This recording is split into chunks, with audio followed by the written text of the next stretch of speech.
Welcome everyone, and thank you for tuning in to hear my trading and market updates. This is Uncle Frank, and I'm not a financial advisor, nor is any of the content to be construed as financial advice. This channel is for entertainment purposes only. Please remember to hit the like button if you enjoyed the presentation, and be sure to subscribe to the channel so you're alerted when I have new information to share. So now let's get into the latest updates.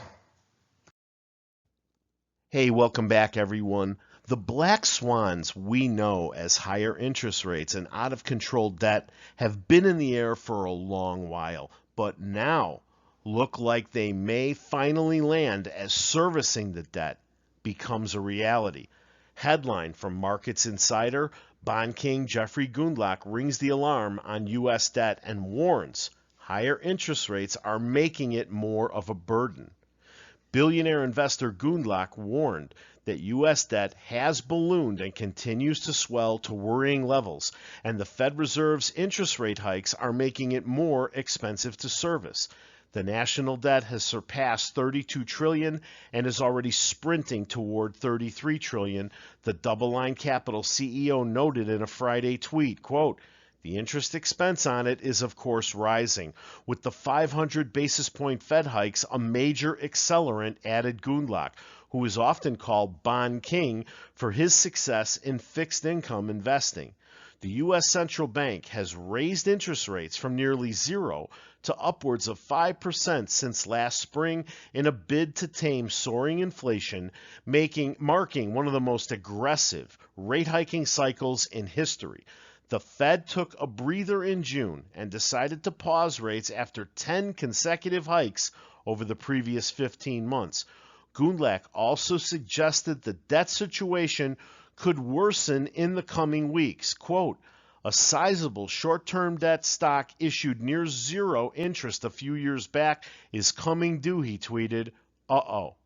The investor was likely referring to the U.S. government having to soon repay some of the debt it incurred during the pandemic to fund its emergency programs.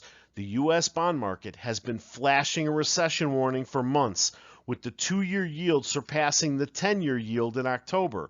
The inversion of the yield on the short and long-term notes has historically predicted an economic downturn, and Gundlach has been warning about an imminent recession. Earlier this month, he dialed up those warnings about the state of the U.S. economy and said key economic indicators looked absolutely full-on recessionary. And that article reminded me of a tweet from early in the year from Lance Roberts. There are a lot of unprofitable companies in the Russell 2000 that are dependent on cheap debt for survival. Be careful what you own. This isn't just a government problem. This chart depicts a record number of Russell 2000 companies being unprofitable, and higher debt service payments can only make it worse.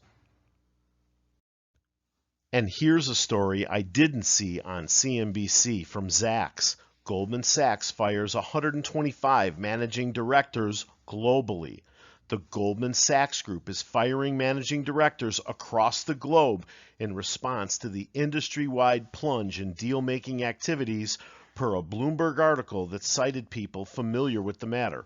According to people familiar with the matter who asked not to be identified as the cuts aren't public yet, the layoffs are currently in progress, which will affect nearly 125 MDs from several departments, including some investment banking positions. And the slowdown in business at Goldman Sachs is starting to show up in its stock price. Over the past 6 months, shares of GS have declined 8% compared with the industry's fall of 12.2%. Now, yesterday I reported that AMC was back on the New York Stock Exchange list of threshold securities, and people in my chat were not impressed. One person even typed yawn. But the fact that it's back on the list with the upcoming hearing this week is noteworthy. We will know if we're still on the list today, tomorrow morning, as this data is reported a day in arrears. And AMC made it into the financial press by breaking its longest losing streak in 18 months. According to the article, AMC stock ended Monday's session up 0.9% after ending Friday's session down 3.8%. Friday's decline marked the 7th consecutive day of losses for shares of the movie theater chain and meme stock darling, and their longest streak since January 27th of 2022, when they fell for 11 straight trading days. AMC closed at $4.03 today, up 0.5%. The ape finished at $1.80, down 0.55%, bringing the consolidated price of AMC and ape to $5.83, up 0.17% on only 22.3 million shares traded. Now, based on that last price of $4.03, be looking for support to the downside at $3.98, $3.94, and $3.86. Expect resistance to the upside at points $4.10, $4.18, and $4.22 tomorrow. Dark pool or off-exchange trading was disgusting today at 57.52%. Only 9.68% of AMC shares were traded on the exchange that we're listed on.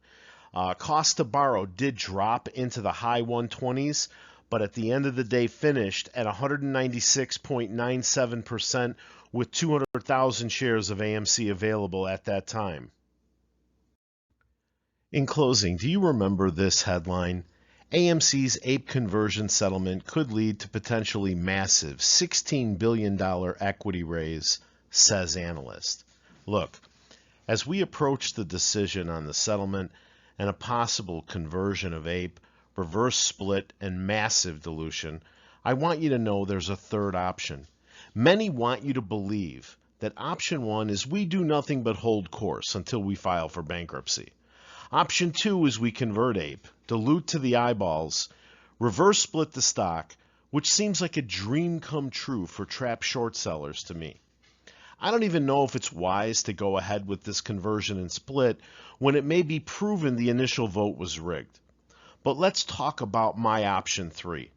AMC sets up a realistic debt reduction plan spread out over 7 to 10 years and tie the acceleration payments to top-line revenue. So when we're having a great quarter, we can make bigger payments towards our debt, and when we're having a lean quarter, they can be smaller. We don't have to pay off all the debt. That's a ridiculous suggestion. We should make our debt to equity target a healthy one, what it was before the pandemic or Adam Aaron. Then we cut out the stock bonuses to the board and senior management until the company is out of harm's way. Notice I didn't say cut the cash bonuses because we need to retain our top executives, but we can't afford to give millions in stock bonuses while the company has this debt burden. Just my 2 cents. Take it or leave it. Hey, I want to thank you for watching, and please remember to hit the like button after this slide if you enjoyed the presentation. Subscribe to the channel and set the alert so you're notified when I have new information to share. See you at the bell.